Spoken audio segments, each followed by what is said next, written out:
Alhamdulillahi Rabbil Alamin. Wassalatu wassalam ala Rasulillah wa ala alihi wa ashabihi ajma'in. Qala Allah Ta'ala fi kitabihil karim, a'udzu billahi minasy syaithanir rajim. Innama yu'minu bi ayatina alladhina idza dzukkiru biha kharru sujada wa sabbahu bihamdi rabbihim wa hum la yastakbirun. Sadaqallahul azim.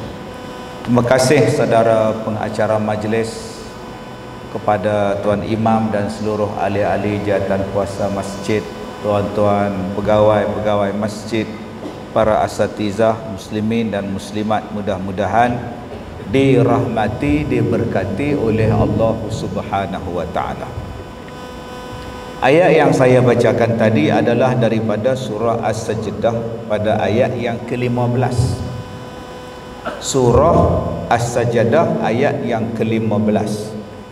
Kalau kita kira daripada ayat itu, innama yu'minu bi ayatina. Kalau kita baca daripada situ tuan-tuan, daripada innama tu sampailah perkataan la yastakbirun itu, jumlah ayatnya ialah 15 patah perkataan. 15 patah perkataan. Dan ayatnya pun jatuh pada ayat yang ke-15. Ada 15 patah perkataan dan ayatnya pun 15, ayat yang ke-15. Susunan Allah Ta'ala susun tu. Yang kedua, di dalam Al-Quran itu perkataan masjid, perkataan sajadah, perkataan usjudu diulang oleh Allah sebanyak 32 kali.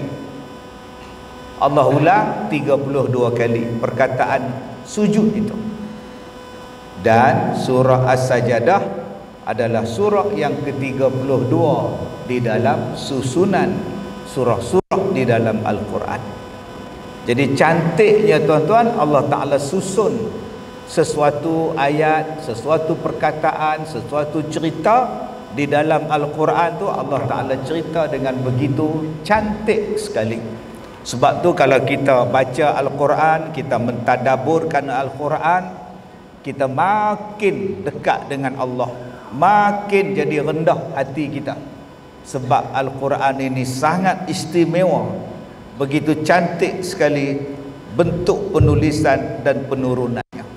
Tuan-tuan yang saya muliakan, apa kaitan yang kita nak baca kisah Isra' dan Mi'raj, walaupun dah masuk bulan Syaban, tapi masih lagi kita membicarakan tentang Isra' dan Mi'raj dengan ayat 15 dan 16 surah surah As-Sajdah. Di dalam surah ataupun ayat yang Tuan Imam bacakan tadi, Allah Ta'ala sebut beberapa perkara. Pertama, Allah Ta'ala menyebut perkataan hambanya, bi'abdihi. Kemudian Allah Ta'ala sebut laila, malam. Kemudian Allah Ta'ala sebut minal masjid, daripada masjid ilal masjid, pergi kepada masjid. Kemudian Allah Ta'ala sebut linuriyahu min ayatina, supaya dipertunjukkan tanda-tanda kebesaran kami. Bayangkan tuan-tuan, dalam satu ayat punya banyaknya benda yang Allah Ta'ala sebut. Subhanallazi asra bi'abdihi laylam minal masjidil haram ilal masjidil aqsa alladzi barakna hawlahu linuriyahu min ayatina innahu huwas sami'ul basir. Allah Ta'ala sebutkan banyak benda dalam satu ayat ni tuan-tuan, untuk kita sama-sama mentadabur dia, mengambil ibrah daripada dia. Allah mulakan dengan perkataan subhanahu, maha suci dia, maha suci Allah, maha sucinya, maha suci dia. Siapa dia? Allah, yang memperjalankan hambanya pada waktu malam dari Masjidil Haram menuju ke Masjid Al-Aqsa yang diberkati sekelilingnya, supaya ditunjukkan kebesaran kami kepada Nabi Muhammad. Sesungguhnya dialah yang maha mendengar lagi maha melihat. Tuan-tuan yang saya hormati, Di sini kita lihat betapa Allah Ta'ala maha berkuasa membuat satu benda yang menjadikan kita ini tak boleh sombong. Jangan duk belagak. Sebab itu saya pilih daripada surah As-Sajadah untuk sama-sama kita ambil pengajaran daripada surah Al-Isra', atau lebih tepat tadi Isra' wal Mi'raj. Kita lihat dalam surah As-Sajadah pada ayat yang ke-16 dan pada ayat yang ke-15. Baik, tuan-tuan yang saya muliakan, yang pertama, Allah Ta'ala memanggil Nabi Muhammad dengan panggilan hambanya. Hamba dia. Subhanallazi asra bi'abdihi. Maha suci Allah yang memperjalankan pada malam hambanya. Allah panggil Nabi Muhammad itu hamba. Maka cuba tuan-tuan tengok, siapa dia hamba Allah? Kita hamba Allah ni tulis sejadah. Cuba wakaf sejadah ni, hamba Allah. Cuba tulis dekat papan kenyataan, jadual berbuka puasa dan more malam ke-8, hamba Allah. Amboi, dek hamba Allah lah. Tambah pula kalau cikgu sekolah minta derma, pak, cikgu minta derma pak untuk maraton, nak tulis, nak pak nak pergi panggil, bagi RM1 sudah lah. Nak tulis nama ayah, nama pak, tulis hamba Allah. Bulan depan pula pak, cikgu minta duit, nak dia buat buka puasa, pak nak bagi apa? Boh RM10. Hamba Allah pak, buat nama pak lah, Bidin. RM1 hamba Allah. Mau RM10 nama betul. Ni bukan orang sini lah, ni di Afrika. Kita sekarang dengan mudahnya mengaku hamba Allah. Oi, mudahnya kita ni hamba Allah. Kita ni hamba Allah, amboi. Siapa dia hamba Allah? Surah As-Sajadah ayat 15. Innama yu'minu bi ayatina allazi, Allah Ta'ala sebut orang-orang yang dikatakan beriman kepada ayat-ayat Allah, allazina idza dzukiru biha kharru sujada. Bila disebut kepada dia ayat-ayat Allah, maka dia akan tunduk, dia akan sujud, dia akan patuh. Itu dia hamba Allah. Berapa ramai hari ini mengaku hamba Allah tapi tak patuh? Tak patuh. Terang-terang tu, apatah lagi melawan hukum Tuhan. Ada yang terang-terang hari ini tuan-tuan melawan hukum Tuhan direct. Ya, kita pun tak tahu apa nak jadi negara kita ni. Baik, tuan-tuan yang saya muliakan, yang pertama, siapa dia hamba Allah? Kita lihat hamba Allah, orang yang tak bantah perintah Allah. Hamba Allah, orang yang tunduk pada perintah Allah, orang yang setuju pada perintah Allah. Dia tak bantah, dia tak lawan, dia tak apa benda. Itu dia hamba Allah. Allah bagi pun dia terima, Allah tak bagi pun dia redha. Allah bagi pun dia suka, Allah tak bagi pun dia suka. Allah perintah dia buat, tak bantah langsung, tu nama dia hamba. Orang macam ni tuan-tuan, Allah iktiraf sebagai hamba. Ustaz, kalau Allah iktiraf sebagai hamba, apa jadi ustaz? Apa benda yang Allah buat kalau Allah jadikan kita ni iktiraf sebagai hamba? Ud'uni astajib lakum. Kamu minta pada aku bagi. Hamba Allah minta, Allah bagi. Walaupun berdetik saja dalam hati, detik saja dalam hati, Allah bagi. Cuba tuan-tuan tengok, Allah Ta'ala iktiraf Nabi Muhammad sebagai hamba. Minta kurang sembahyang daripada 50 jadi 5, Allah bagi. Daripada 50 Nabi Muhammad minta kurang lah 5, bagi dia. Itu hamba yang paling Allah sayang. Bukan kata sembahyang 50 jadi 5 Allah bagi. Dah duduk dalam neraka pun Nabi Muhammad minta pada Allah, keluarkanlah daripada neraka, masuklah dalam syurga ni orang ni. Allah bagi. Tu kelebihan. Sebab tu tuan-tuan, kalau kita nak jadi mustajab berdoa, jadilah hamba Allah. Jangan bantah perintah Allah, jangan lawan perintah Allah. Masa bila kami lawan Ustaz? Kami tak lawan Ustaz. Tak kena. Cuba kena kat kita. Mak ngah melawan tak? Tak mak ngah tak melawan. Mak ngah tak sebab nak puasa Ustaz. Ni tak ni pun duk puasa, besok mak ngah puasa. Nak main Ramadan dah. Mak ngah melatih sejak bulan lepas lagi Ustaz. Ustaz tengok mak ngah ni tutup aurat ni lah. Semayang ni Ustaz hangat. Dah Allah suruh tutup, mak ngah tutup. Mak ngah tak lawan Ustaz. Main lelaki mak ngah nikah lain je lah. Yang tu tanya dia. Leha abang nikah lain. Dia cari gunting sampai dapat. Dia kerak habis. Tu pergi hantar lelaki dia hospital Ustaz. Doktor kata pergi cari tengok kok boleh sambung. Cari lah semua. Tak ada alamat duk suluh dengan tu imam suluh sekali. Tam mana dia campak tak tahu. Tak kena kat kita. Cuba kena kat kita. Mak ngah Pak Sepa mak ngah marah, dia menikah dua. Gatai. Yang menikah dua kata gatai. Yang pergi berzina ramai-ramai tak gatai, jadi popular pula sekarang. Apa jadi sekarang ni tuan-tuan? Yang menikah dua halal, yang zina tu haram. Yang haram tu pula hari ni glamour macam artis. Yang menikah dua ke tutup muka, takut orang kena kutuk. Hamba Allah apa ni tuan-tuan? Apa nak jadi ni tuan-tuan? Cuba tengok zaman sekarang ni terbalik kurang habis dah. Habis dah tuan-tuan. Yang tutup aurat dibenci, yang buka rambut, buka tudung apa semua diagung-agungkan pula. Hamba Allah apa? Lawan pula, ada yang kata pula undang-undang ni lebih baik daripada undang-undang syariah. Astaghfirullahalazim. Hamba Allah apa? Baik. Yang kedua, bila jadi hamba Allah tu apa Ustaz?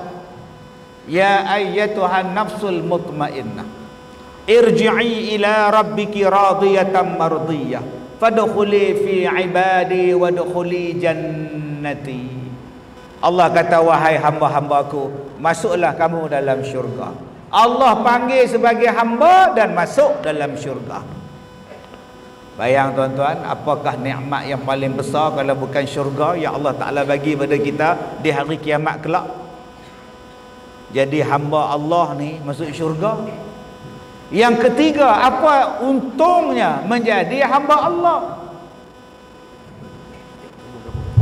Gabung pula. Berat ni parah ni. Masya Allah. Baik. Tak apa, kita biar awal. Tak mana tak lupa. Yang ketiga, Allah Ta'ala sebut kepada kita tentang keistimewaan menjadi hamba Allah, yang disebut sebagai ibadur rahman, hamba Allah yang maha pemurah. Hamba kepada Allah yang maha pemurah. Orang macam ni dipelihara, orang macam ni dinaikkan darjat, orang macam ni ada sifat-sifat yang dikatakan ibadur rahman. Sampai tuan-tuan, ibadur rahman ni berjalan atas muka bumi ni pun tak ada sombong-sombong. Allah jaga mata dia, Allah jaga lidah dia, Allah jaga kaki dia, Allah jaga tangan dia. Ni yang dikatakan sebagai hamba Allah. Sampai kepada satu tahap Allah pelihara harta dia, Allah pelihara keturunan dia. Ini kemuliaan yang dapat dengan sebab kita menjadi hamba Allah. Persoalan dia Ustaz, macam mana nak jadi hamba Allah? Kita bukan Rasulullah, kita bukan Nabi Muhammad, kita bukan Nabi Zakaria. Nabi Zakaria tu Allah kata dia hamba, Nabi Muhammad Allah kata dia hamba. Kita bukan hamba. Ya, kita takkan menjadi Nabi, mustahil pun. Tetapi kita boleh menjadi hamba Allah. Taklah tahap macam Nabi, tapi cari jalan macam mana nak jadi hamba Allah. Bila kita jadi hamba Allah, Allah iktiraf kita sebagai hamba, Allah turunkan keberkatan pada kita. Orang nak buat jahat pada kita pun Allah Ta'ala jaga kita. Jaga tuan-tuan. Allah jaga hamba Allah ni. Allah jaga ittaqil firasatil mu'min fa innahu yubsiruna binurillah. Jaga-jaga dengan penglihatan orang yang beriman. Penglihatan dia tu Allah jaga dengan cahaya daripada Allah. Sebab tu tuan-tuan, kalau tengok hamba Allah yang kita panggil sebagai wali, wali ni kita mai jumpa dia pun dia kenal kita. Dia tengok kita pun dia tahu ni subuh ke tak subuh. Dia boleh tahu. Tu yang kata wali tu. Dia cakap tu berlapik, dia kih kot lain tapi kena kat kita. Pasal apa? Dia tu, pemandangan dia tu, kata Nabi, Allah jaga dia. Allah bagi firasat pada dia. Maka tuan-tuan, kalau nak supaya Allah lindung kita, firasat kita betul, pemikiran kita betul, jadi hamba Allah.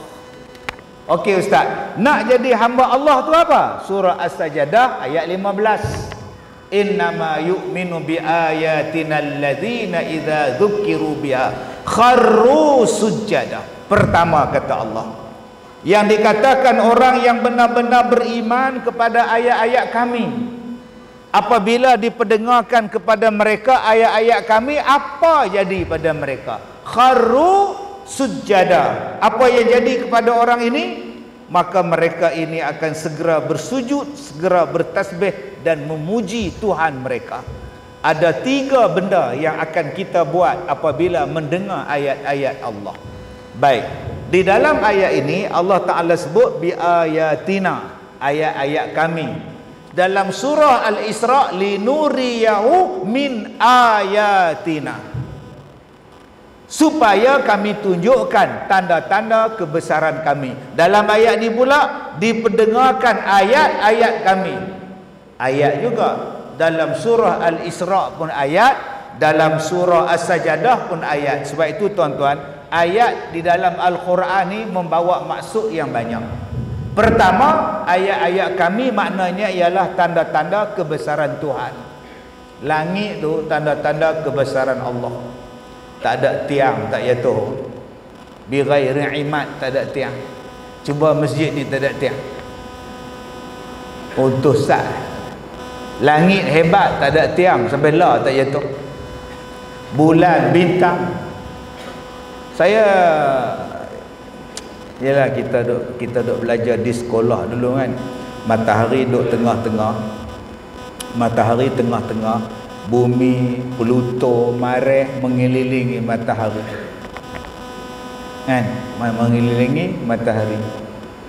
Okey. Tapi dalam Quran sebut Allah lah yang menciptakan langit dan bumi wa ma bainahuma. Allah lah yang menciptakan langit, bumi dan apa yang ada di antara keduanya. Yang kita belajar atas langit, bawah bumi, tengah-tengah dia matahari, bulan, bintang. Tu dalam Quran sebut. Dialah yang menciptakan langit dan bumi dan apa yang ada di antara kedua-duanya. Tapi kita belajar dalam geografi, matahari duduk tengah-tengah, kita pusing. Maknanya kalau kita duduk di bawah sekali dekat Australia tu, langit di bawah. Tuan-tuan faham? Kalau tuan-tuan pergi Antartika di bawah tu, maknanya langit tuan-tuan di bawah. Makna macam tu langit ke mak? Yang kita belajar dalam Quran, langit di atas, bumi di bawah. Antaranya Allah ciptakan matahari, bulan, bintang. Yang kita belajar di sekolah dulu, bumi ni bergerak 1650 km sejam. Dia pusing, dia bergerak. Yang Nabi habaq, Baitullah tu, Kaabah tu berbetulan dengan Baitul Ma'mur. Baitul Ma'mur, Baitullah. Langit Baitul Ma'mur, bawah bumi Baitullah. Nabi kata kalau Baitullah tu jatuh tepat kena Kaabah. Tapi kalau bumi tu pusing, jatuh lagu mana? Kalau bumi tu pusing, nak jatuh lagu mana? Dalam peristiwa Isra dan Mi'raj, Nabi duduk dalam rumah dia. Kemudian terbuka bumbung dia, Jibril turun. Naik ke langit. Pergi Isra dulu, lepas tu Mi'raj ke langit. Kemudian turun tepat ke Mekah. Kalaulah bumi itu berpusing, agak-agak Nabi turun tahu tak? Balik je berfikir tak? Ni pencanggahan ni. Mana sama tuan-tuan? Hak Quran kata lain, hak manusia buat kata lain. Bukan setakat tak sama dalam geografi. Ni kan kita kata sama, undang-undang ni sama dengan undang-undang, tak sama tak? Mana boleh kata sama? Ikut Quran pun tu. Tak ikut Quran tak boleh kata sama.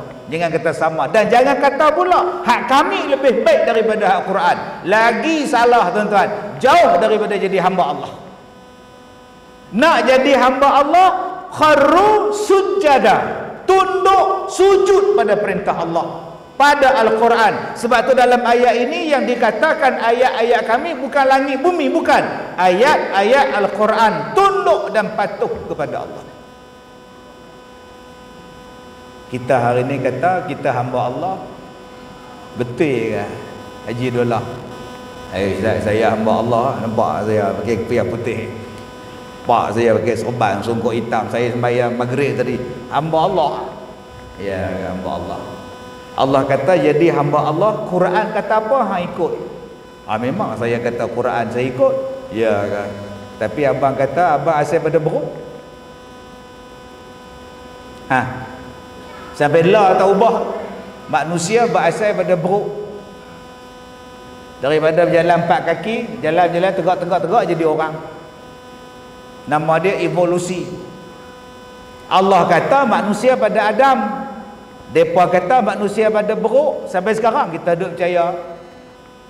Kemudian kita kata saya beriman pada Allah. Beriman apa? Hang tolak Quran. Simple tuan-tuan.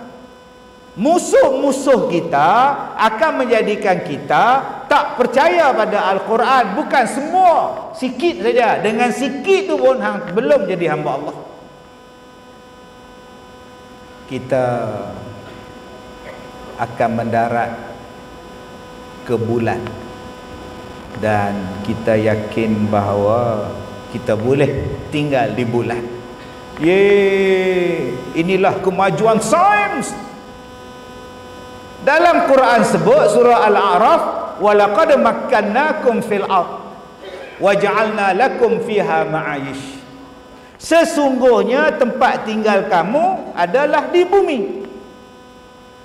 Kita pula diberi kepercayaan manusia boleh tinggal di planet Mareh. Jap. Tengok depa pi dah. Neil Armstrong dah pi dah bulan. Bila? Ustaz bodoh, ustaz tak baca sejarah. Kalaulah manusia boleh pergi ke bulan, maknanya dia boleh mati di bulan. Saya ulang balik.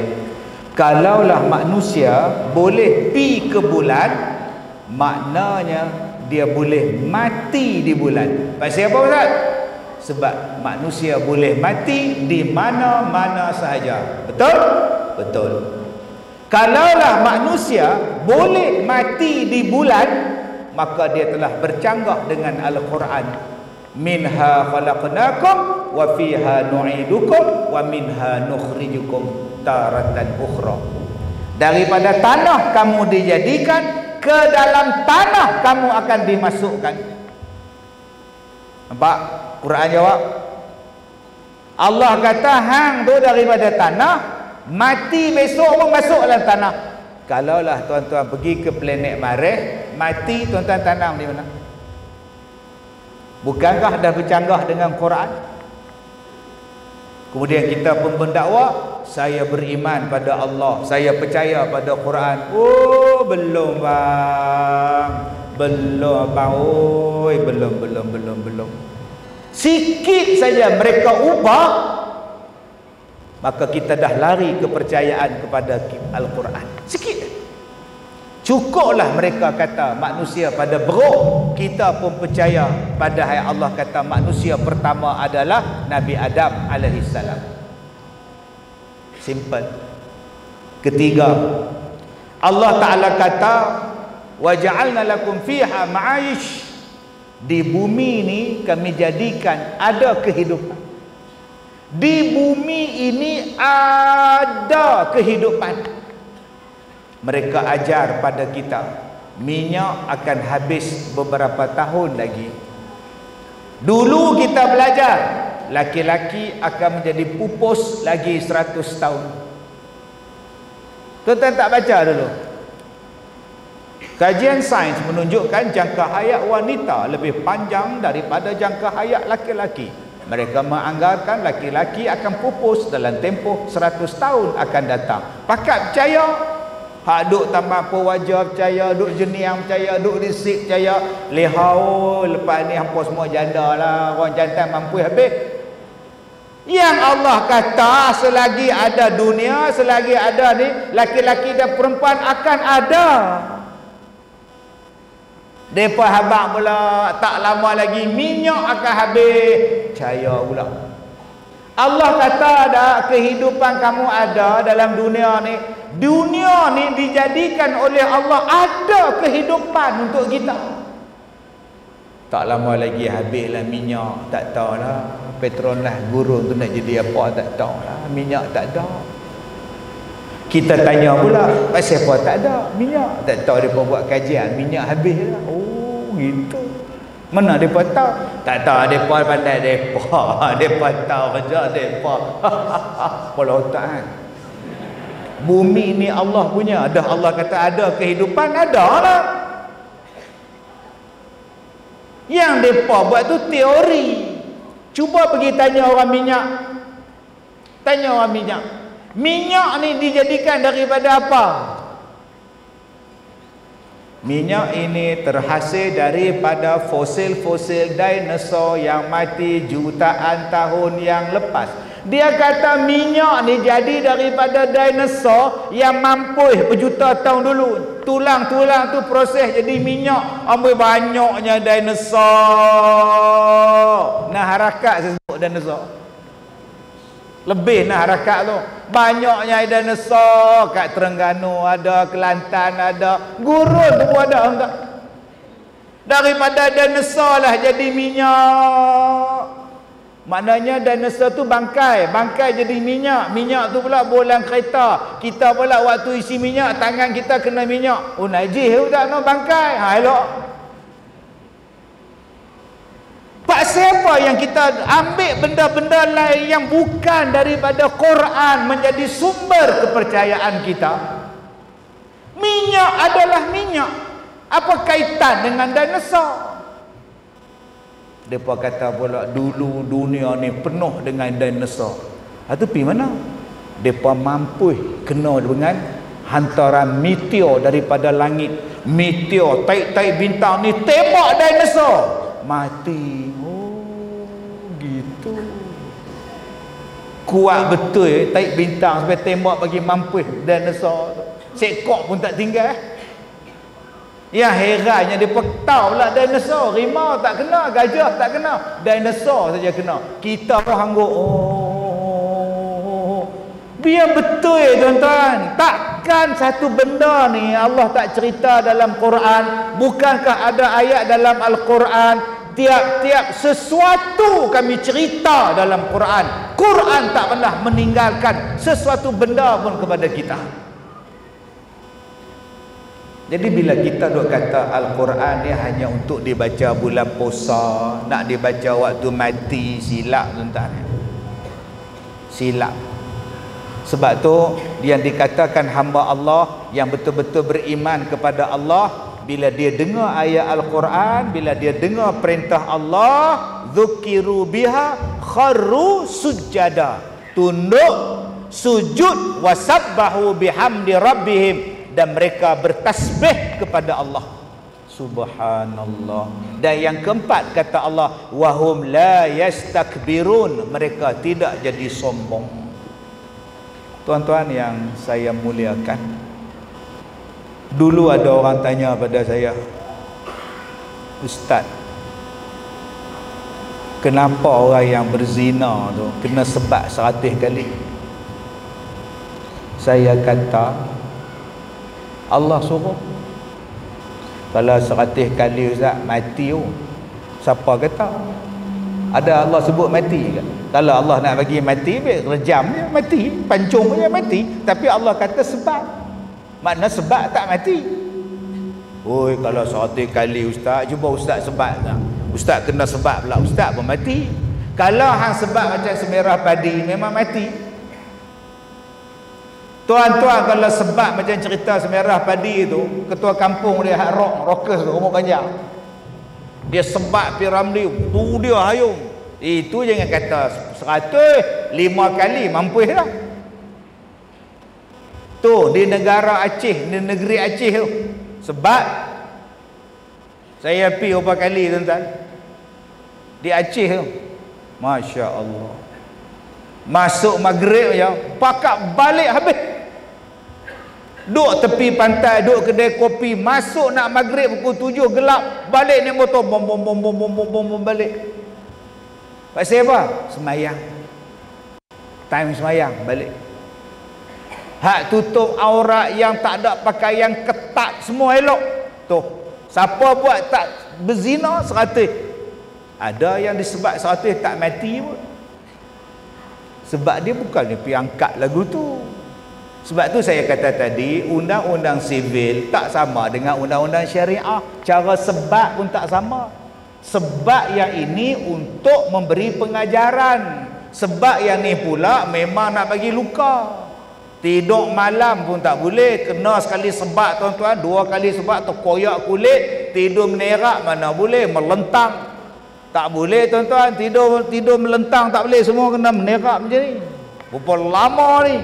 Sekali kena 5 pula. 5 tu pula merecik darah, pecah segala kulit. Nak mandi pun sakit, apa pun sakit. Jangan kata sama, tak sama tuan-tuan. Yang Allah turunkan kaedah dia macam ni, agama kita turun macam ni. Bila manusia tak faham, dia kata sama ni penyakit kita. Malah lebih lorak lagi, dia kata hak manusia buat lagi bagus daripada hak Tuhan buat. Saya kata bang, 100 kali sebab ni, saya kuat, saya tak kuat ni pening. Baik, 100 kali sebab yang Nabi buat tu, yang Islam suruh buat tu, bukan saja-saja bang. Orang buat kajian tentang 100 kali sebab ni. Pertama, mereka buat kajian, ada yang mengatakan penyakit AIDS, HIV AIDS boleh hilang dengan sebatan 100 kali. Hilang. Yang kedua, bila disebat di khalayak ramai, dia memberi pengajaran pada orang ramai ramai-ramai. Ni kalau aku buat mampu aku. Ni kalau aku buat naya aku. Ni kalau aku buat malu aku. Lama-lama orang pakat tak buat. Dia merupakan nakalan minallah, satu bentuk pencegahan daripada Allah. Sebab itu bila datang perintah Allah, Allah sebut dalam ayat ini, patuh, tunduk. Bila datang perintah Allah, tunduk, kata Allah. Jangan bantah. Apapun perintah Allah, jangan bantah. Laki-laki jadi imam, perempuan duduk di belakang, jangan bantah. Sebab ada orang kata tak adil. Pasal apa perempuan jadi tak boleh jadi imam? Pasal apa laki-laki saja? Adil lah bagi sama, perempuan pun boleh, laki-laki pun boleh. Kalaulah perempuan boleh jadi imam, Kak Som, kami hak belakang Kak Som ni, bila Kak Som rukuk, kami tak rukuk. Tambah kalau Kak Som sujud, lagi hak belakang tak sujud, tegak duk tengok lagu tu. Tambah pula tu imam tu anak darah pula, lagi tak turun palung tu, tegak elok satu saf. Yang paling menyesal tu hak duk hujung, aku tak nampak apa nanya nampak. Kalaulah perempuan jadi imam, tengah-tengah semayang mai haid, kami hak belakang ni duk sujud kat setengah jam, pi mana aja rogaya ni. Tok Bilal pun ngendak tengok, rupa tak ada dah. Kalaulah perempuan jadi imam, buatnya dia mengandung, dia beranak, 2 bulan tak jadi imam. Tak payah sembahyang no. Tok imam kita beranak. Oh, susah hati entah. Bukan bermakna perempuan tak boleh jadi imam, nilai orang perempuan rendah. Tak. Nilai dia tinggi, martabat dia tinggi, maqam dia tinggi. Dalam Al-Quran nama surah An-Nisa, dalam Al-Quran nama surah Maryam, dalam Al-Quran diberikan pengiktirafan yang begitu mulia sekali. Malah disebut nama-nama penghuni syurga daripada kalangan perempuan. Ada nama Maryam, ada nama Khadijah, ada nama Fatimah, ada nama Asyah. Diberikan perlindungan cerita tentang orang perempuan daripada juzuk yang pertama sampai juzuk yang terakhir. Allah jaga orang perempuan. Tidaklah tak boleh jadi imam tu menjatuhkan maruah dia. Tak. Sebaliknya, laki-laki nak dinilai sebagai orang yang baik, salah satunya ialah dia menjaga orang perempuan. Khairukum khairukum li ahlihi. Orang yang paling baik ialah orang yang paling menjaga isteri dia, menjaga ahli keluarga dia. Tuan-tuan jangan mengata tuan-tuan baik. Abang-abang jangan duk mengaku abang-abang baik. Saya baik ustaz, tak nampak piah saya ni, songkok berkilat ni, saya baik Ustaz tak nampak serban saya ni, saya baik ustaz. Ustaz tak nampak kopiah saya ni, ada lambang ni tepi ni, tak nampak. Orang lain pun tak ada lambang macam saya. Oh, saya ada nampak. Bunyi 6 harakat. Saya ada nampak ada lambang nampak Tapi dengan isteri tak bagi nafkah, renti kelah abang. Dengan isteri abang tak pernah lembut dengan dia. Hang bubur lah apa pun kat kepiah hang tu tak jadi apa. Sebab Nabi sebut yang paling baik di kalangan kamu yang menjaga orang belakang. Abang ingat dengan pakai jubah ni abang baik mai sembahyang pakai jubah baik baju ni. Boh ridak pula atas ni pula, serban pula, tasbih pula, duk dengar ceramah pun tasbih. Subhanallah, baiknya orang tua ni. Tapi dengan isteri dia duk penyepak tiap-tiap hari, belum baik bang. Jadi abang nak tahu abang baik tak baik, tanya isteri. Leha, abang ni baik tak dengan hang?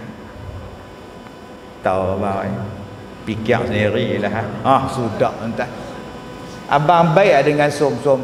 Cuma abang tu bolehlah abang dari tak ada abang sudah tuan-tuan. Dia kata boleh gagah, nanya entah Tapi kalau dia kata kat kita, abang lah anugerah terindah buat cek, alhamdulillah.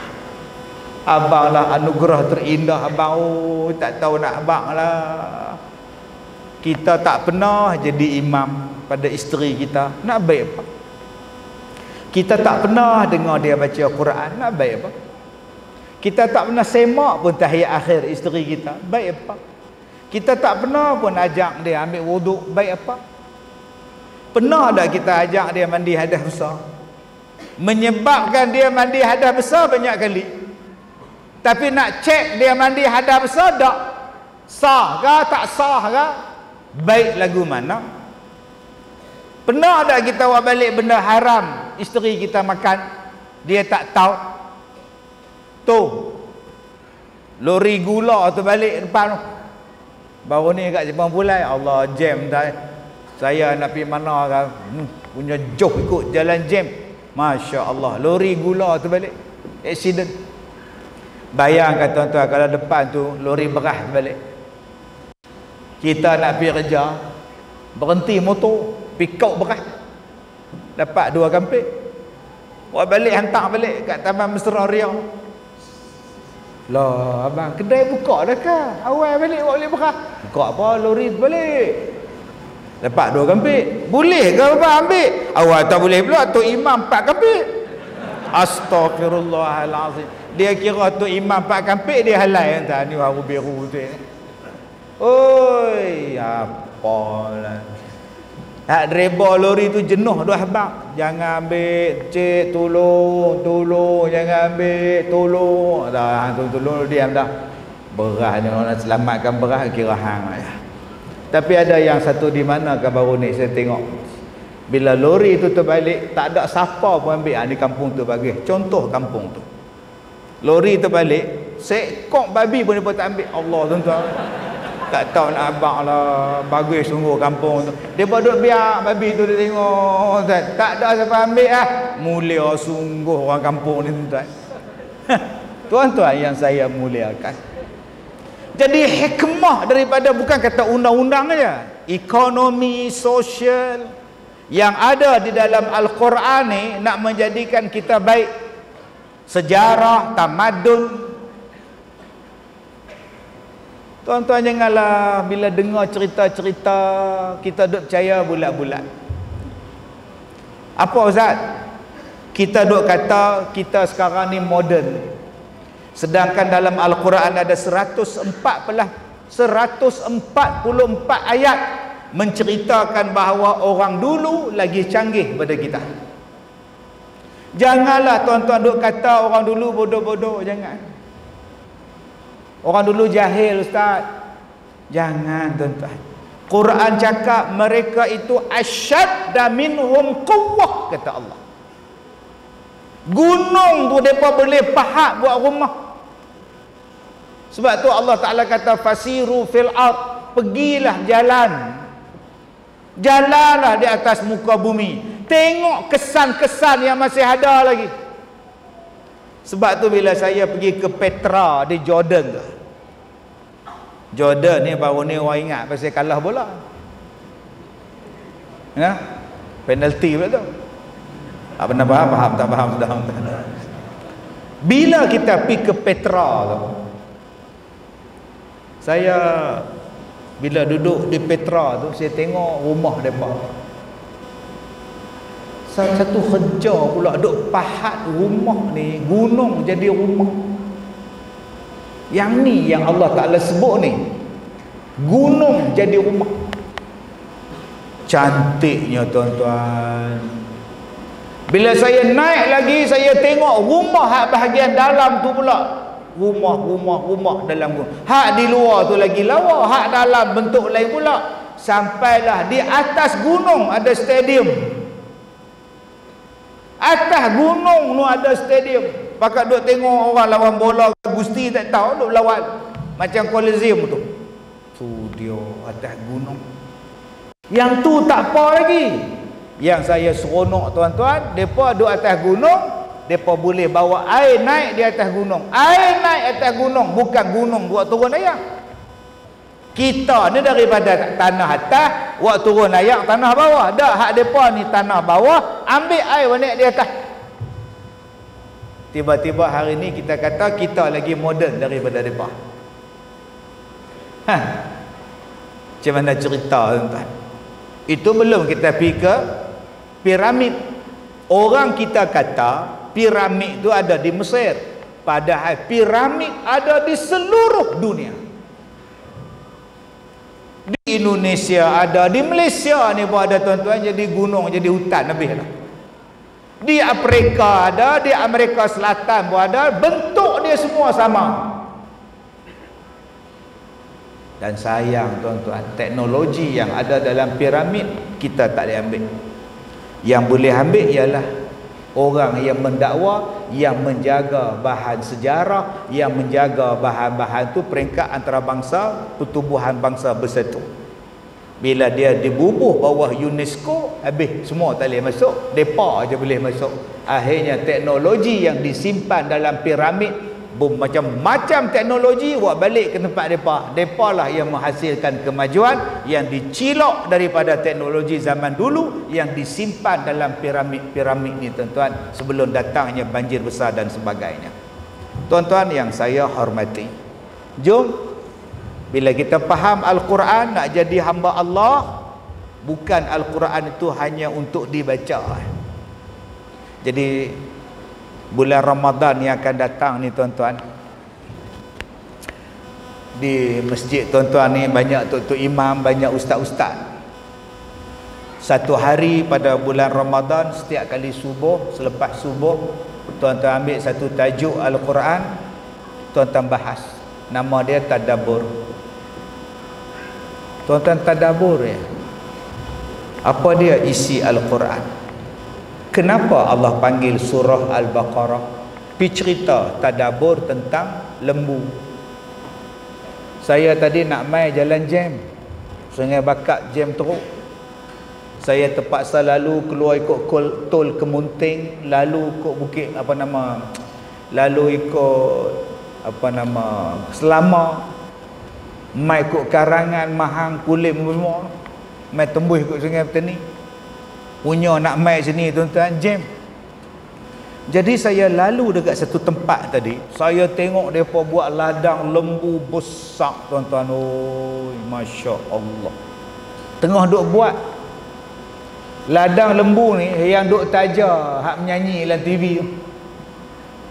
Ada menyanyi orang tua-tua kat duk menyanyi, penyanyi lama-lama. Mereka buat ladang kat situ. Besar tuan-tuan tu. Cuba tuan-tuan agak-agak tokek lembu tu siapa punya? Siapa tuan punya syarikat kelah hak besar kedabak tu berapa puluh juta tu? Agak-agak berapa perolehan dia dengan sebab jual susu lembu? Tuan-tuan ingat sejuta. Al-Baqarah kita hafal. Al-Baqarah kita baca bulan Ramadan jadi imam tarawih, tapi seorang pun tak bela lembu. Kenapa kita tak bela lembu? Pasal dah ditanam dalam pemikiran kita, lembu bodoh, bodoh macam lembu. Ditanam dalam pemikiran kita, lembu tu tak ada faedah, bodoh, lembu dicucuk hidung. Mereka tak pernah anggap lembu bodoh, mereka tak pernah anggap lembu dicucuk hidung, mereka bela lembu. Lah kita beli susu, lah kita beli lembu mereka buat korban. Ni anak-anak muda yang datang malam ni, terus duk gaduh lah nak kerja. Dia kata, kami nak kerja government lah, kerja kerajaan lah, kok dapat pencen. Buat.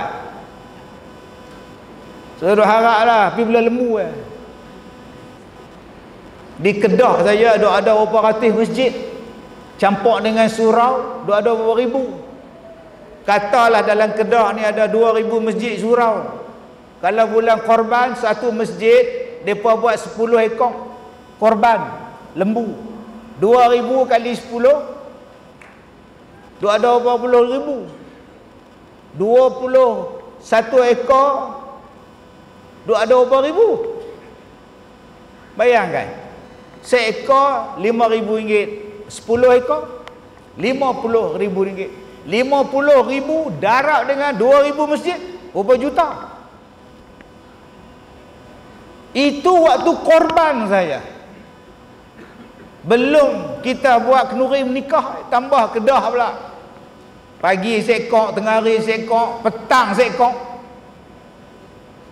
Saya ingat lagi saya menikah dengan orang Kedah. Ingat dah habis dah. Lah tumbang lagi pukul 5. Oh lorak tak ni. Ni parah ni.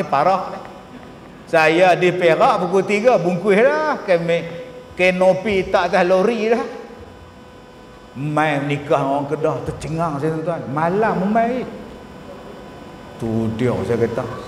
Bila nak tidur ni? Pukul 10 mai. Harum. Oh sudah. Dia rupanya dia pergi kenduri tempat lain lu, pergi kenduri tempat lain, main tempat kita lah sekali. Pukul 5 semelih pula. 5 ekor lembu. Bayangkan tuan-tuan, berapa banyak abang-abang boleh untung dengan sebab lembu saja. Kulit dapat, daging dapat, susu dapat. Jom adik-adik yang anda tak ada kerja ni, pergi jumpa dengan jabatan agama, pejabat agama. Ada tak tanah wakaf yang kosong? Ada tak tanah wakaf yang tak diusahakan? Ada tak kami nak bela lembu? Ambil semua tanah ni bela lembu kambing. Buang stigma orang Melayu, bela lembu ni miskin. Bila saya lalu tadi dekat ladang mereka, Masya Allah, kayanya. Itu ladang hak di Malaysia, nu hak di Australia. Tuan-tuan tahu tak, perusahaan lembu susu menghasilkan pendapatan $1 triliun setahun. Abang-abang buang stigma. Datang meminang anak kita, kalau kita tanya, hang kerja apa? Saya bela lembu pakcik. Bela lembu? Sudah. Buanglah pahaman tu. Dia kata tak mau tak, bela lembu tak ada aircon, bela lembu tak boleh pakai tai. Buanglah. Buang pahaman tu. Kita ikut pahaman Quran, menyediakan makanan insya-Allah. Yang terlibat dengan pertanian insya-Allah. Baik. Jadi hari Ramadan yang akan datang ni tuan-tuan, setiap pagi di masjid kita selepas subuh, hari ni kita belajar tentang surah semut. Kenapa Allah Ta'ala panggil semut? Tanda-tanda kebesaran Allah dan dinamakan surah semut. Belajar. Kita bila semut ada dalam rumah, mai ketik cucu kita pula, teriak semut gatal ketik. Oh, reset begon natang semut ni. Lepas tu kalau semut bukan binatang, apa dia?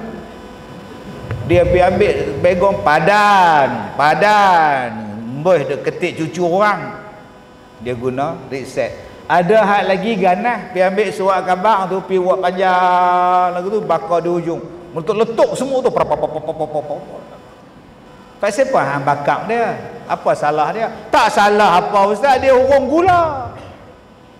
Dia hurung lah pasal abang tak tutup balang. Cuba tutup balang, manis dia main lah. Tutup balang tu elok-elok. Kalau abang tak nak tutup pun tak apa, abang tulis garam dekat balang tu, tulis garam. Semua tengok garam bukan gula. Jom dia belah pergi tempat lain. Oh, dia pandai sound, dia pandai baca. Apa susah? Paksa itu abang bakar dia. Abang tahu tak bila semut ada di rumah abang, anak-anak tak main. Anak-anak bila dia tengok semut ada, belah. Bila abang buang semut, anak-anak main. Belajar tentang semut, binatang yang tak pernah kenal letih, binatang yang tak pernah putus silaturahim. Saya jumpa salam, saya jumpa bercakap, tak apa dia cakap kita tak tahu apa. Tuan-tuan tengok. Binatang yang tak pernah berebut, binatang yang akan sentiasa berpakat, binatang yang akan usung sama-sama, bawa simpan dalam sarang masing-masing. Ambillah semut sebagai contoh. Ni kita tak tuan-tuan, saya jumpa kali ikut lain. Kata baca Quran, ambillah semut. Apa salahnya salam? Assalamualaikum. Saya yang sebab salahnya bila salam keluar pada jamban. Oh, laki-laki ni tanda hak ada pun tak mau masuk, dia suka kencing kat dinding, kat mangkuk dinding, kat lebuh raya. Kencing diri, basuh benda. Elok-elok keluar jumpa kita. Waalaikumsalam Ustaz. Wah, Allah. Nak salam tak salam. Yang tu dia bersalam. Berapa ramai kita hari ni tak nak salam? Pasal apa? Pasal tak sama bendera. Tapi baca Quran, tapi kata kharru sujada, tapi kata yu'minu bi ayatina, mana dia? Allah kata salam lah. Allah kata rapatkan saf. Ni. Nampak? Sampai ada dalam Quran nama dia surah Saf. Rapatkan saf macam satu binaan, kalbunyan, macam satu bangunan yang kukuh. Sebab tu tuan-tuan saya kata tadi, mereka datang kepada kita membawa satu kepercayaan, larikan daripada Quran. Allah kata rapatkan saf kamu, buatkan macam satu bangunan. Quran kata, Nabi kata. Mai depa pula kata jangan rapat, penyakit. Dekat 2 tahun tak rapat. Macam kata beriman pada Allah. Yalah ustaz, masa tu penyakit, kalau tak penyakit kita rapat. Tapi abang main masjid kan? Main. Tapi sembahyang jauh-jauh, jauh. Masa main masjid naik apa? Naik kereta. Berapa orang? 4 orang. Rapat kan jauh-jauh dalam kereta? Rapat. Pasal apa pula? Pasal apa boleh rapat? Hak dalam masjid tak boleh hafal. Adakah abang main kereta, naik kereta main masjid, seorang atas bumbung, seorang reba, seorang dalam bonet. Awak jujur ni, nyakit. Tak juga main naik motor 3 orang, anak olahraga, duduk belakang 2 orang, duduk peluk rapat. Main semayang jujur. Jujur menyakit. Pelik tak ni. Lagi tidur, lagi rapat dengan isteri. Abang, boleh ke tidur rapat-rapat ni penyakit? Tak apa, dia kenal kita lagi bini, dia tak main serang kita. Oh, hak tu boleh rapat pula. Awak tak buat jujur. Abang boleh buat jujur. Takut penyakit, kita buat jujur. Tobatlah home tak buat. Tang mana yang hang percaya dengan Quran? Kemudian kita mengaku kita percaya pada Quran, kita beriman, saya hamba Allah. Hentilah tuan-tuan. Sebab tu kalau ada lagi main benda-benda macam tu, kita minta pada orang yang buat keluar kuasa tu, tak usahlah ikut orang putih. Sudah-sudahlah. Kita ada Quran kita ada Nabi kita, yakin Allah suruh kita rapat, Nabi suruh kita rapat, takkan datang mudarat pada kita. Nabi suruh kita bersalam, Allah suruh kita bersalam, eratkan bersalam sampai Allah buat cerita surah semut duk cakap semut salam. Salamlah, takkan ada penyakit dengan kita. Yakinlah tuan-tuan. Sebab tu tuan-tuan, jangan kita kata kita ni jadi hamba Allah, beriman pada ayat Quran selagi mana Allah belum uji kita. Bila Allah tak uji, kita boleh dakwa saya beriman. Try tengok. Nak salam pun takut. Nyekik lalat.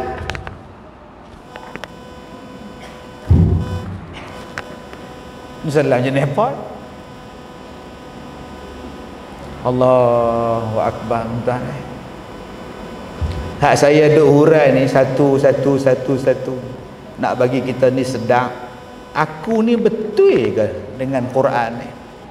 Hak Quran kata A, aku buat step B. Quran kata B, aku kata C. Dalam peristiwa Mi'raj tu, Isra' tu, Nabi dipertunjukkan dengan orang yang jadi Wolverine. Duk cakar muka, cakar daging muka. Dia sendiri cakap, dia cakap relai daging muka ni. Siapa tu Ustaz? Orang yang suka mengumpat di dunia. Dia suka mengumpat di dunia, di hari kiamat tu dia duk cakap muka sendiri. Kita kata kita beriman, tapi berapa ramai yang ngumpat. Kemarin saya ceramah satu masjid. Habis-habis ceramah, dia tunggu kat pintu. Ustaz, saya minta maaf dunia akhirat, segala-gala saya minta maaf. Saya banyak mengata kat Ustaz. Sama-sama. Saya pun minta maaf juga. Padahal saya tak kenal dia pun. Saya pun minta maaf juga. Saya tak kenal dia pun, saya tak nak kata kat dia pun, tak tahu siapa pun, tak tahu apa pun. Tapi saya kata kat dia, sama-sama saya pun minta maaf. Dan saya tak tanya pun. Tak, salah. Tadi minta maaf. Ya. Salah apa kat saya? Saya tak tanya, mampu pergi kat hang. Hang minta maaf, aku maafkan, aku minta maaf, hang maafkan. Kosong-kosong, dah selesai masalah. Kenapa tuan-tuan? Sebab dosa yang paling banyak yang kita buat ialah dosa lidah. Tuan-tuan sini di Kedah ni tak tika nombor ekor dah, kedai judi pun tak ada. Abang Din nak rogol orang, henti ke lah. Hak di rumah pun duduk tengok saja, tak buat apa dah. Nak buat apa, kena kencing mana? Kayaknya larat. Angkat jatuh, duduk diam lah abang, lemah dia. Nak rogol apa? Tuan-tuan nak rompak apa? Kita nak rompak apa? Di guang, di gurun, nak rompak apa? Orang jagung pisang jual jagung. Bersih nak dapat. Tapi dosa yang kita buat, dosa lidah. Sepanjang tuan-tuan duduk dalam masjid ni, apa yang tuan-tuan ngumpat? Cuba. Cuba. Mikrofon. Hak tu. Dah tahu nak buat ceramah pagi lah elok mikrofon tu. Kembung pipi ni. Dah saya habaq tu Imam depa cakap, saya habaq. Saya mewakili depa. Oi kita tuan-tuan lidah alhamdulillah jahat. Allah. Tuan-tuan jangan duk kata kita baiklah tapi kalau lidah jahat. Haram jadah, celaka, babi, setan, bewok. Duk sentiasa di mulut bewok. Babi tu kebun babi. Kemudian kita kata kita baik, rentilah tuan-tuan oi. Tok Imam baca ayat panjang tarawih dia berdasah panjang pula, satu rakaat satu muka. Celaka. Bunyi tu celaka. Oh kedah, dia bukan celaka. Dia kedah besar je. Celaka. Lambat mayapa tu. Jangan tak nak dapat mikrofon bising hingat. Bodoh. Sepanjang jalan tu bodoh celaka, bodoh celaka. Sembahyang tarawih tu tak ada pahala dapat kata imam dah. Sebab tu kita senang. Kalau sedap makan, tak sedap tinggal. Susah apa? Makan nasi sedap alhamdulillah. Tak sedap nasi basi, tinggal. Susah apa? Kita sembahyang sini tok imam baca sedap, ikut. Tok imam baca pula Allah. Dia ulang pula, dah lah slow ulang pula. Inna a'tayna. Inna, bila nak habis ni ya Allah. Ayat tu pendek je, dapat kat dia 20 minit tuan-tuan. Saat dia patah, saat dia ulang, saat dia gustad, saat dia reverse balik sepa tau. Tu saya duk kata kat dia, tuan-tuan start motor balik bayar di rumah. Abang tak berhabis di masjid tak apa abang bayar di rumah. Mai abang jadi imam makmum. Tu saya kata dosa hak kita buat ni lidah. Tapi percaya dengan Isra Mi'raj, tapi ngumpat. Benda hak paling banyak kita ngumpat dalam Facebook, dalam TikTok. Kata macam-macam. Ui. Saya tuan-tuan, sebab tu saya TikTok saya tak baca komen-komen lantak pi. Baca bahasa sikit hati. Facebook saya pun dia duk komen macam-macam. Aku suka hampa komen, aku tak nak baca, sekali aku balas lagi bergaduh. Antara benda hak paling banyak depa kutuk saya, songkok hitam saya ni. Ni songkok ni. Aku tengok songkok dia belah mana aku tahu lah. Bunyi tu. Ada yang kata pula songkok hitam kan basuh. Kita pakai piah putih kita basuh, songkok hitam kan dia basuh. Memang saya tak basuh, tapi songkok saya ni orang Singapura hantar 20 ni jenuh pakai ni. Sak tukar. Tak ada nak potong. Yang kedua, songkok hitam saya ni tak pernah letak di bawah. Tak pernah dolap kaki, tak pernah. Tuan-tuan ni sujud atas sejadah, berapa ribu orang lap kaki. Ramai habaq saya. Lah tuan-tuan basuh kapet ni bila? Tak nak basuh lah. Sejak daripada pasang dulu ni sampai lah tak nak basuh. Pi basuh lain jamban tu, kaki duk basah lap kat situ. Lepas tu kita pergi sujud. Buatnya basah. Ni ubah ramai kaki cekam.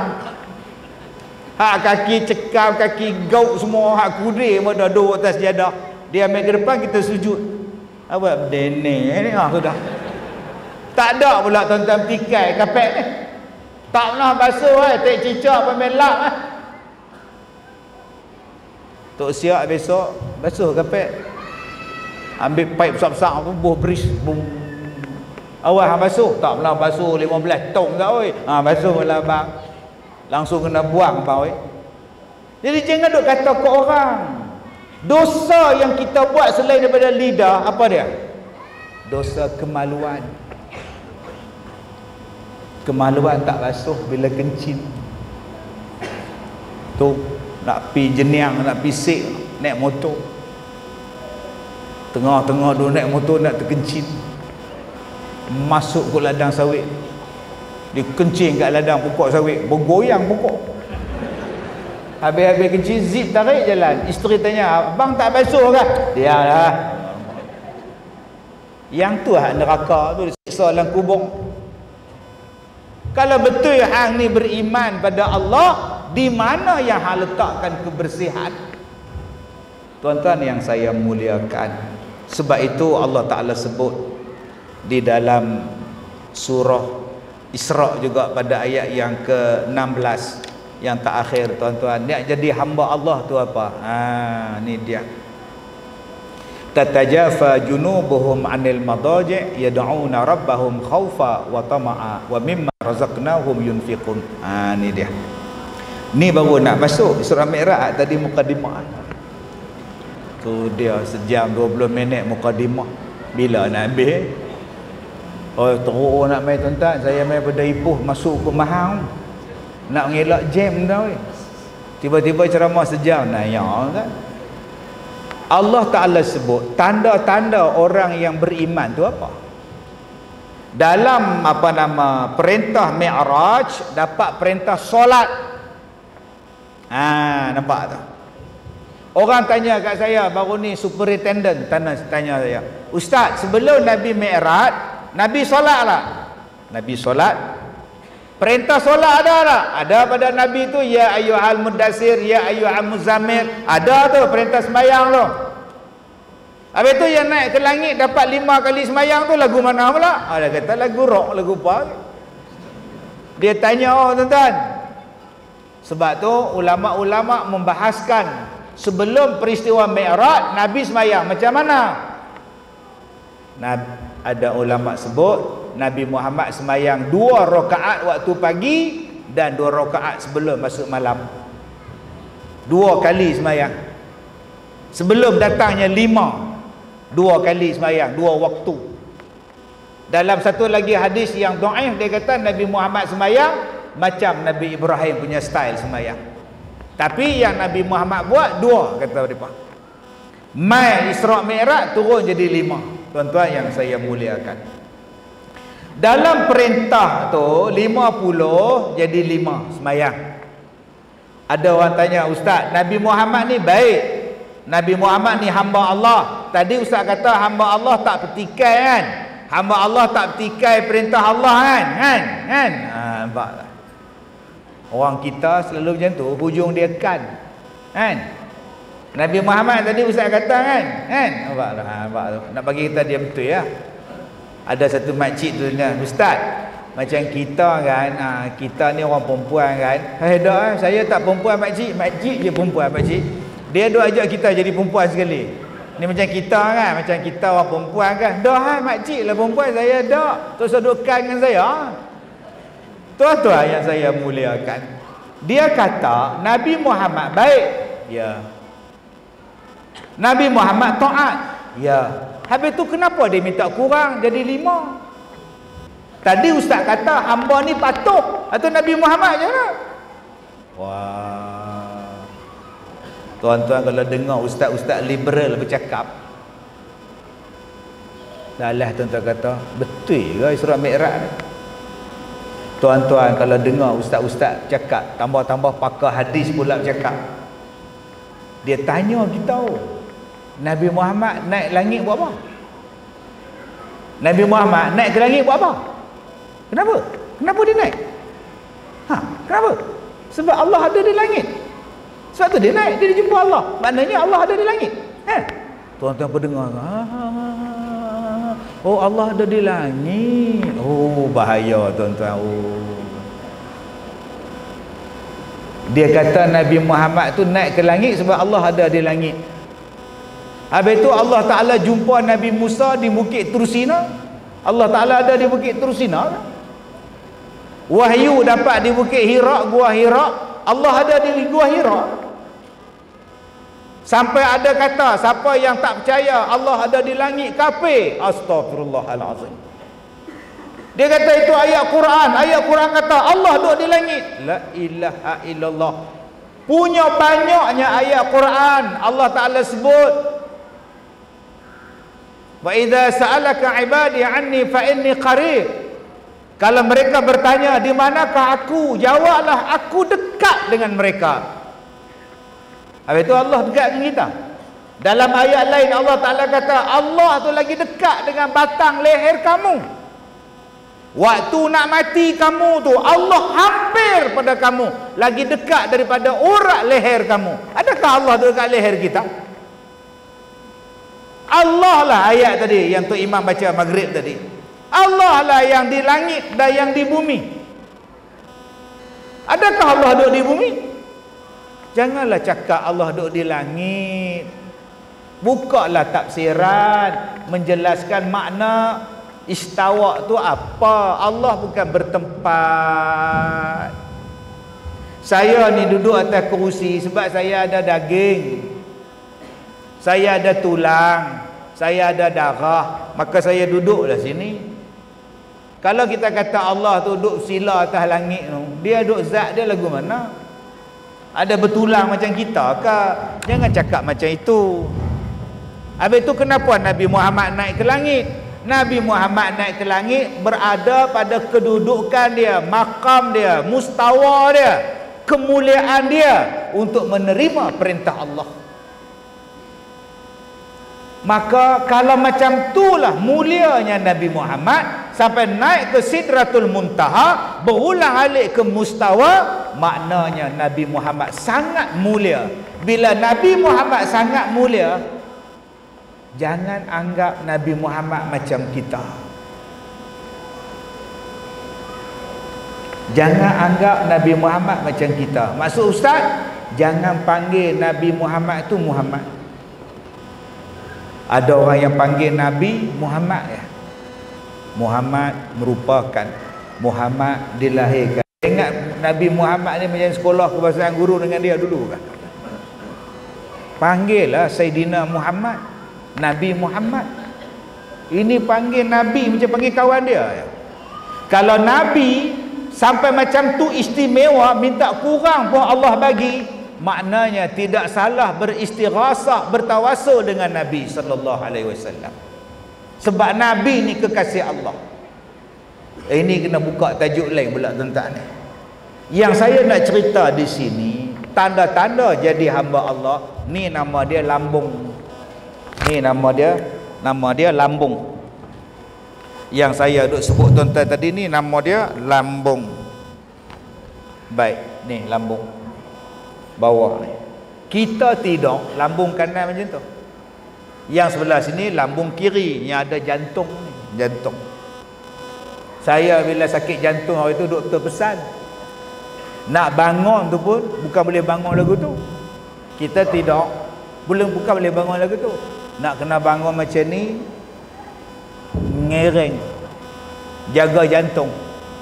Nombor 2 dia kata jangan tidur macam tu, tekan jantung ustaz, tidur macam ni. Macam tu. Baik. Saya tak kata ke dia aku belajar lama lah, saya tak kata tak. Apa kata dia baik-baik, sebab Allah dah pesan dah jangan sombong. Nak bangun daripada tidur tu, bangun kena mengiring. Jangan bagi jantung terkejut. Sebab tu akak-akak nak kejut suami, kejut pelan-pelan. Abang oi bangkitlah, dia bangkit terkejut mati terus hentak. Tambah pula tidur atas double decker pula, bengkok dia ni. Nak kejut tu kepada elok-elok anak-anak kita ni. Ini saja bagi prank dekat dia, tak ular atas dia, mati orang tua tu. Nabi Allah kata tatajafa junubuhum anil madaji', renggang ni tempat tidur dia ni daripada lambung dia. Madaji' tempat tidur. Maknanya hamba Allah, orang yang beriman pada Allah, tidurnya kurang. Dia tidur sikitnya, kemudian dia bangun semayang. Apa dia buat? Dia semayang malam. Sebab itu Nabi Muhammad diperjalankan pada waktu malam. Cuba tonton tengok malam. Isra' Mi'raj malam, Nisfu Sya'ban malam, Lailatul Qadar malam, Hijrah Nabi malam, Nabi Musa menerima perintah malam. Ada satu ibadat nama dia Qiyamul Lail malam. malam Jumaat yang paling istimewa, malam. Kenapa Nabi Muhammad pada waktu malam juga dipindahkan, dihijrahkan pada waktu malam? Waktu malam adalah waktu untuk awak menghampirkan diri pada Allah Subhanahu wa taala. Waktu malam adalah waktu yang bening, waktu yang sunyi, waktu yang sepi. Waktu itulah kau munajat pada Allah. Dan dalam ayat ni Allah Ta'ala sebut kepada kita 3 benda. Yad'una rabbahum khawfa wa tama'a. Pertama, dia bangun sembahyang malam, dia berdoa pada Allah, dia menyeru kepada Allah dalam keadaan ketakutan. Yad'una rabbahum khawfa. Ya Allah, ampunkanlah dosaku ya Allah, ampunkanlah dosaku ya Allah. Aku takut pada dosa-dosaku ya Allah. Aku takut pada kuburmu ya Allah, azab kuburmu ya Allah. Kita duk lalu, saya setiap hari duk lalu dekat jalan raya ni tuan-tuan, duk jumpa kubur saja. Nombor 1 saya jumpa kubur. Saya kata bilalah aku nak masuk dalam kubur ni, takutnya ya Allah. Nombor 2 apa saya jumpa? Yang saya jumpa orang mati tengah jalan. Berpuluh-puluh tahun saya jadi penceramah, berapa banyak mayat saya jumpa tengah jalan, aksiden. Malah saya pernah telefon bomba melekat kereta Satria dekat highway, mati berlanggar belakang lori. Lori berhenti tepi jalan, dia bagus menyentam. Allah tuan-tuan oi, telefon bomba. Ni saya ni Ustaz Kazim ni, aksiden ni tuan, mai tengok ni. Allah doa tak ada. Ya Allah, depan mata saya, hak tak ada kepala mu ada. Hak motor melekat dekat belakang lori. Dia suka duk ikut belakang lori tu buat sepa, duk jimat minyak ke apa, duk ikut lori tu brek, dia tak brek. Allah, banyak dah tuan-tuan. Hak terbakar mayat duk rentung. Awaklah jumpa kat aku pula dah. Nak tengok takut orang. Duk jumpa mayat saja ni ya Allah. Tu belum masuk lagi yang kita duk mandi mayat. Takut tuan-tuan. Saya, kawan saya mati, saya teriak. Orang kata ustaz, reda lah ustaz. Aku bukan dia mati tu saya teriak sebab dia mati. Saya teriak sebab saya membayangkan saya yang masuk dalam kubur. Saya bayangkan hak saya duk baca telekin tu saya. Saya duk bayangkan yang saya duk mandi tu saya. Nak balik tak boleh, nak bangkit tak boleh, nak cakap tak boleh lah. Ada tu, saya satu mayat tu tuan-tuan, dia mati di sekolah saya. Dia kena kanser. Dia niat, dia kata ustaz, saya mai duduk sebulan Ramadan, saya nak mati di sini ustaz. Saya nak mati bulan puasa ustaz, di sekolah ustaz. Saya diam tuan. Seminggu puasa, mati sungguh. Masa tu saya ceramah di Kuala Lumpur. Saya balik lepas sembahyang tarawih, saya balik mai Ipoh, sampai mayat dia kat hospital, pukul 8 pagi dia bawa balik, saya buka kain tutup mayat dia, saya letak balik. Saya buka sikit, saya letak balik. PA saya tanya, kenapa Datuk? Takut. Kenapa? Mayat dia lawa sangat. Mayat dia cantik sangat. Saya ni dah uruskan mayat orang berpuluh-puluh tahun. Inilah satu mayat paling cantik saya tengok. Saya takut, saya malu. Buat pi masuk bilik mayat. Saya malu tengok dia.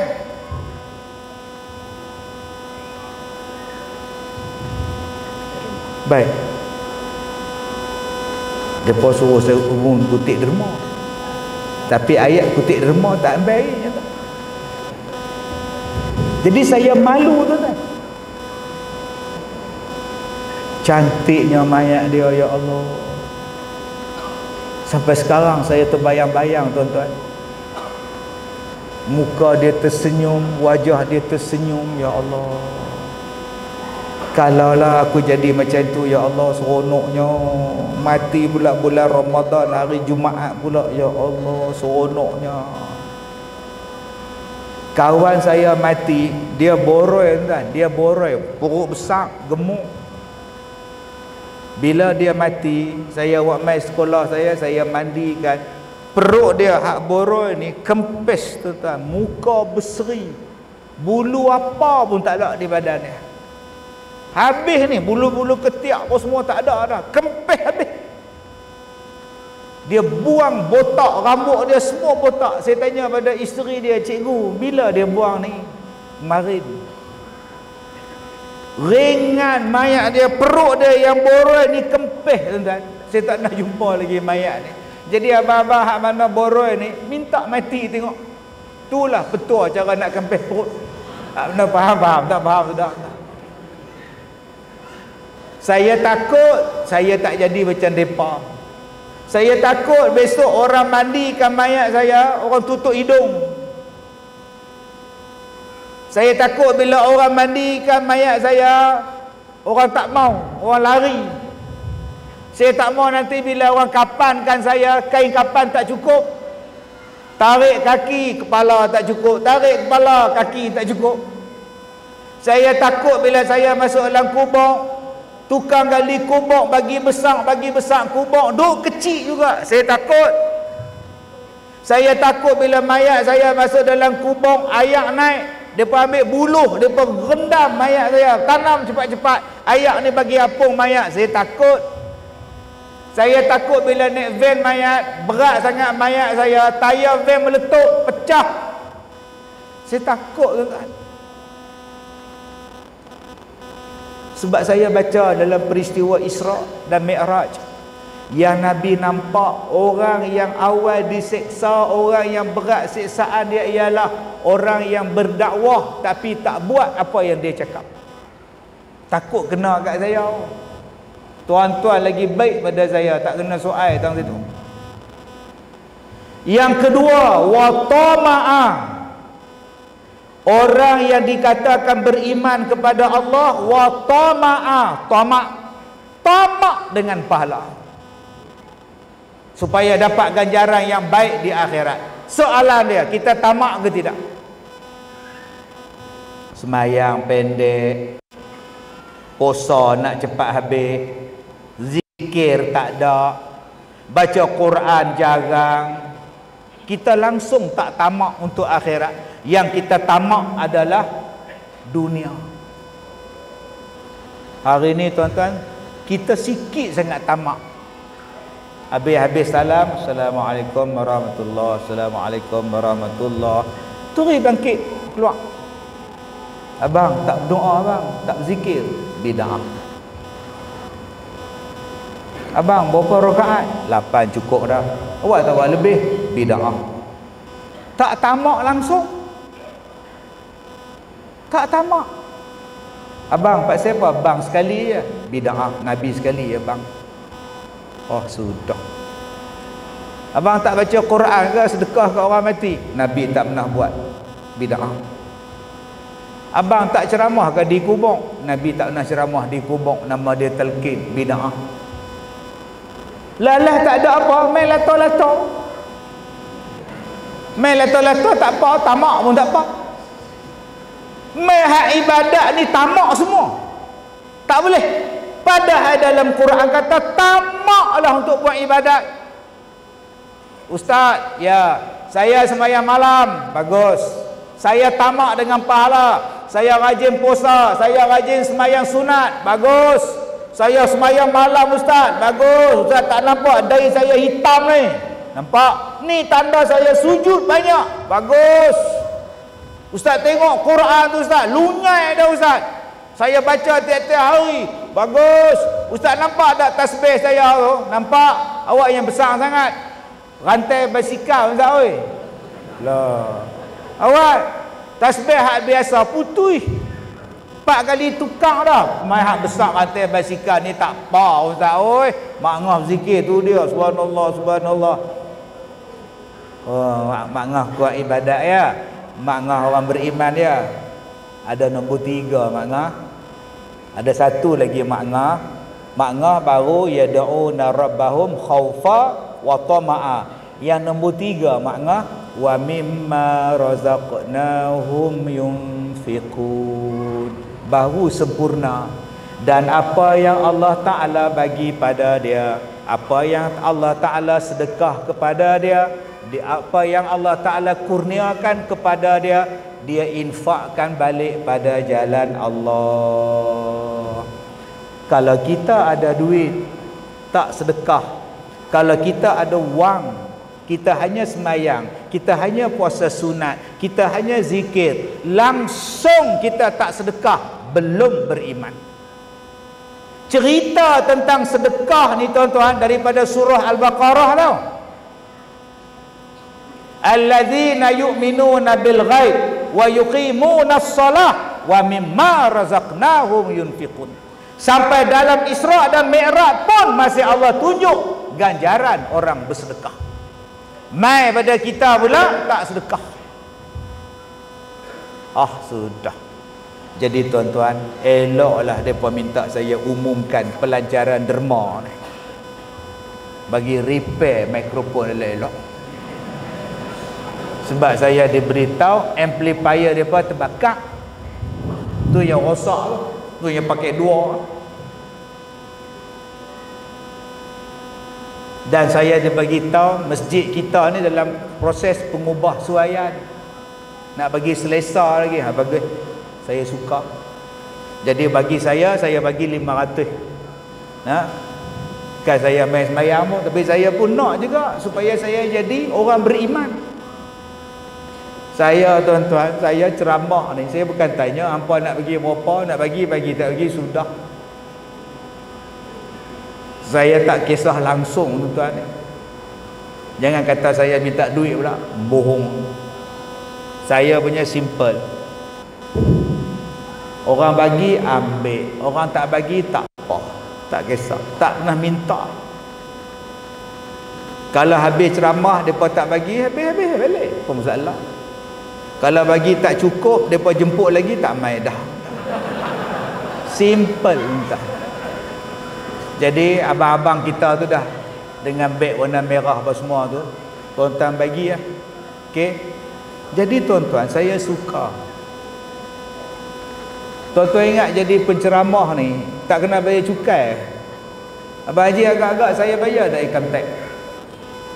Ada depa kata seronok jadi penceramah tak bayar cukai. Buat tuan-tuan. Saya tak pernah miss bayar cukai. Setiap tahun saya bayar tax.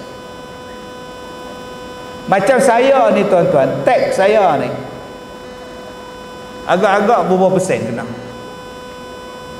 Macam saya ni berapa persen kena. Saya ni dikira sebagai apa? Kerja sendiri. Cuba fikir. Saya ni, mereka habang kat saya. Saya ni kategori selebriti. Saya tanya apa siapa selebriti? Keluar TV, keluar segala-gala keluar. Saya selebriti. Jadi cukai yang kena kepada saya ialah 26%. Masjid ni malam ni dia bagi sagu hati kat saya bagi.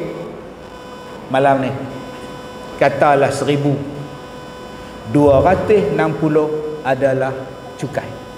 Saya tak boleh belajar. Jadi ingat tuan-tuan, saya pun menyumbang untuk negara. 1,000 yang saya dapat, RM260 kena potong siap-siap dah untuk cukai. Tak boleh belanja. Saya kata tak apa, saya bayar selagi mana saya larat. Selagi mana saya larat bekerja untuk negara, saya kerja. Duit hotel tak kira lagi, duit makan tak kira lagi, duit driver tak kira lagi, duit minyak tu tak kira lagi. Agak-agak dapat overseas kat saya. Tapi tak apa. Sebab apa? Saya berkhidmat untuk agama. Dan cukai teks saya ni pun bayar balik pada kerajaan, pada negara. Tapi tuan-tuan janganlah kata ustaz-ustaz ni tak bayar cukai. Nombor dua, janganlah kata kami ni minta duit. Kadang-kadang kami tak ambil pun duit. Habis itu ustaz makan lagu mana? Tak tahu. Saya pun tak tahu. Rezeki saya, kepiah saya ni orang Singapura bagi, alhamdulillah, jimat. Jangan tag pula kepiah ni. Jam saya ni orang bagi. Hari jadi saya yang ke-50 dapat jam, alhamdulillah, tak payah beli jam. Spek mata saya ni Tokyo Cina sedekah. Dia kata, Datuk, ini kasih hadiah, alhamdulillah, selamat datang. Baju saya ni tempah kain orang bagi, upah jahit RM70, duit sendiri, alhamdulillah. Allah bagi rezeki kat situ. Jadi tuan-tuan, itu ustaz yang jual kopi tu, kopi tu bukan saya punya kat semua. Saya ni suka tolong orang. Bila saya kena penyakit kulit hari tu, ni nampak ni, muka saya ni habis ni, berdarah ni, tak boleh ceramah. Saya dirawat oleh 15 pakar doktor. Bila saya nak buat live, bila saya nak ceramah, darah meleleh keluar. Jadi saya kena ambil krim sapu supaya dia tak berdarah. Ambil bedak sejuk tampai orang sini, tampai muka. Kadang-kadang saya jadi malas buh bedak sejuk. Saya ambil topeng mesin rumput tu pakai. Kadang-kadang pergi pakai topi mancing supaya saya ni tak berdarah. Satu badan ni tak berdarah. Satu hari isteri saya kata, dia jamu kat saya ayam kopi 3 in 1. Abang minum dah 3 in 1 ke mama? Abang mana boleh minum 3 in 1, ada gula. Minum lah bawa, mati esok tak boleh minum dah. Mati besok tak boleh minum dah, dia kata tuan-tuan. Sejak tu saya kata, kenapa aku tak mengubat penyakit aku dengan peria katak? Tu yang datang idea tu. Saya kontak kawan saya di universiti, hang buat kajian peria katak, hang campur apa yang boleh bagi kulit ni kering, kencing manis turun, tak ada gula. Tu yang timbulnya susu apa ni, kopi ala Kazim, yang signboard sepanjang jalan duk sengih. Hak tu pun dia tanya, berapa nak kena cukai? Astagfirullahalazim. Tu bukan saya punya, tu syarikat punya. Depa guna gambar saya. Berapa sen depa bayar gambar ustaz? 1 sen pun tak bayar. Sebab syarikat tu dia bayar zakat. Mula-mula ya dia bayar kat saya sekian banyak, ustaz kami minta kebenaran nak buat signboard. Silakan buatlah. Tapi yang saya seronok syarikat tu sekarang adalah pembayar zakat di antara yang paling besar di negeri Kedah. Jadi saya niat satu ya, buat kopi tadi, syarikat ni bayar zakat, dia bawa orang kerja ramai dengan dia bayar zakat untuk negeri Kedah, dia boleh sumbang balik. Jadi itu niat saya tuan-tuan, saya tak ada niat apa. Orang bagi ambil, tak bagi sudah. Jadi petua tu, resepi tu saya bagi kat mereka. Campur sekian, akhirnya alhamdulillah kulit saya kering, cantik, bacaan gula saya elok. Jadi kalau itu ada rezeki untuk sekolah saya, alhamdulillah. Okey ustaz, ceramah ustaz ni macam mana? Ceramah saya ni tuan-tuan, bayaran dia, sumbangan dia untuk sekolah Al-Barakah. Tak mau. Jadi saya hidup, mana saya dapat pendapatan makan, alhamdulillah, tak ada. Jadi janganlah tuan-tuan duk kata ustaz-ustaz ni tak bayar zakat, ustaz-ustaz ni tak bayar income tax. Saya adalah pembayar yang tak pernah culas. Walaupun 26% tetap saya bayar. Saya cakap dekat pegawai income tax tu, saya akan terus bekerja selagi mana saya larat, dan bila saya dah tak larat nak bayar 26%, saya berhentilah. Dan kalau sekolah saya pun kena cukai, saya tutuplah sekolah saya. Saya tak larat lah. Teruk tuan-tuan, nak tahan kencing, nak tahan jam, kena maki, kena hamun ceramah, tidur tak cukup, makan tak cukup, rehat tak cukup. Jadi tuan-tuan, mudah-mudahan 2 jam, hampir 2 jam saya ceramah, ada manfaat untuk faedah kita bersama. Mudah-mudahan Allah memberkati derma yang tuan-tuan berikan tadi, mudah-mudahan balik kepada kita sebagai saham akhirat. Jadi bagi tuan-tuan yang nak tolong sekolah saya, nak dapatkan kopi ala Kazim tu, bila cari di luar tu, ada wakil daripada mereka datang untuk tuan-tuan beri sumbangan. Baik, sekadar itu sahaja. Terima kasih kepada tuan-tuan. Saya minta maaf jika terkasar bahasa. Wabillahi taufiq wal hidayah. Assalamualaikum warahmatullahi wabarakatuh.